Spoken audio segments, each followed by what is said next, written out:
അപ്പോൾ ഗായ്സ് നമ്മളിന്നൊരു ബോട്ടിങ്ങിന് പോവുകയാണ് guys. Budget friendly ആയിട്ടുള്ളൊരു ബോട്ടിങ്ങാണ്. നമുക്ക് അവിടെ ചെന്നെത്തിയാണ്.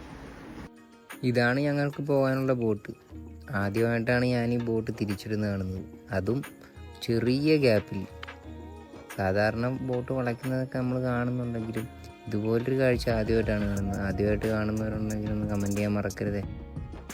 തുടക്കത്തിൽ പറഞ്ഞ പോലെ ബഡ്ജറ്റ് ഫ്രണ്ട്ലി ആയിട്ട് ആലപ്പുഴയുടെ ഭംഗി ആസ്വദിക്കാൻ പറ്റുന്ന യാത്ര തന്നെയാണ് സീക്കുട്ടനാട്. ഏകദേശം 1:45 ആയപ്പോഴാണ് ഞങ്ങൾ ആലപ്പുഴ ബോട്ടിയടിയിലെത്തിയത്. ഈ ബോട്ട് 2 ഡക്കായിട്ടാണ് തിരിച്ചിരിക്കുന്നത്. ഒന്ന് അപ്പർ ഡക്കും 2 ലോവർ ഡക്കും. ഇത് ഗവൺമെൻറ്റിൻ്റെ ഒരു വാട്ടർ ട്രാൻസ്പോർട്ട് തന്നെയാണ്. ഈ ബോട്ടിൽ 5 സ്റ്റാഫുകളാണുള്ളത്. ഡ്രൈവർ, സ്രാങ്ക്, ലാസ്കർ, പിന്നെ കണ്ടക്ടർ. ലാസ്കർ 2 പേരുണ്ട് കേട്ടോ. എല്ലാ ബോട്ടിലും ഉള്ളതുപോലെ തന്നെ ലൈഫ് ജാക്കറ്റ് ഇവർ പ്രൊവൈഡ് ചെയ്യുന്നുണ്ട്. ഡെയിലി ഇവർക്ക് 4 ട്രിപ്പുകളാണ് ഉള്ളത്. കുട്ടനാടിൻ്റെ കാഴ്ചകൾ മുഴുവനായും കാണാൻ കഴിയുന്ന യാത്ര തന്നെയാണിത്. മുകളിൽ യാത്ര ചെയ്യാൻ 60 രൂപയും താഴെ 23 രൂപയുമാണ് ഒരാൾക്ക് വൺ സൈഡ് ചാർജ് ചെയ്യുന്നത്.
ഇതെന്താണെന്ന് മനസ്സിലായോ? കഴിഞ്ഞ ചെട്ടിയിൽ ഇറങ്ങേണ്ട ഒരു ഉമ്മയായിരുന്നേ. ഉമ്മ ഉറങ്ങിപ്പോയി. പിന്നെ ലാസ്കറിയേട്ടന്മാർ ഒരു പരിചയക്കാരൻ്റെ വള്ളത്തിൽ തിരിച്ചാ ഉമ്മേനെ നൈസായിട്ട് സേഫായിട്ട് ഇറക്കി തിരിച്ചു വിട്ടു. അടുത്ത കാഴ്ച Kainakary house boat terminal. Floating ബ്രിഡ്ജും എന്നും പറയാറൊക്കെ ഉണ്ട്. ഇതെന്തോ ഗവൺമെൻറ്റിൻ്റെ എന്തോ ഒരു പ്രൊജക്റ്റിൻ്റെ ഭാഗമായിട്ട് ചെയ്തതായിരുന്നു. ഹൗസ് ബോട്ട് പാർക്ക് ചെയ്യാനുള്ളൊരു സെറ്റപ്പായിരുന്നു. പക്ഷേ അതങ്ങോട്ട് ചീറ്റിപ്പോയി. പക്ഷേ ഇതിപ്പോൾ ഒരു ടൂറിസ്റ്റ് പ്ലേസ് പോലെയൊക്കെ ആയിട്ടുണ്ട്.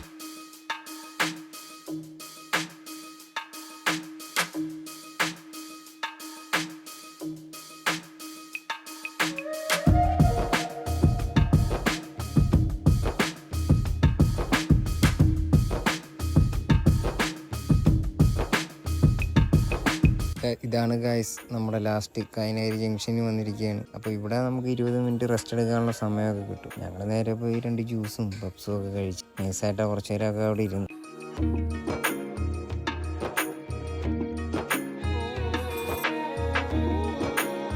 തിരിച്ച് ഞങ്ങൾ വന്നപ്പോൾ താഴത്തായിരുന്നു ഇരുന്നത്. സീ കുട്ടനാടിൻ്റെ ലക്ഷറി ബോട്ടും അവൈലബിൾ ആണ്.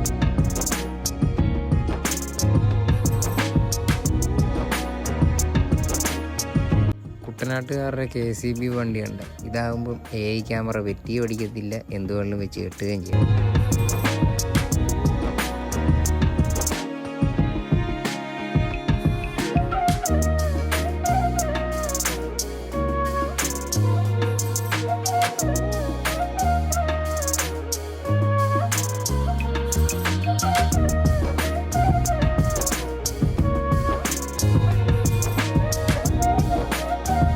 5:30 ആയപ്പോൾ ഞങ്ങൾ തിരിച്ച് കോട്ടിയടിയിലെത്തി.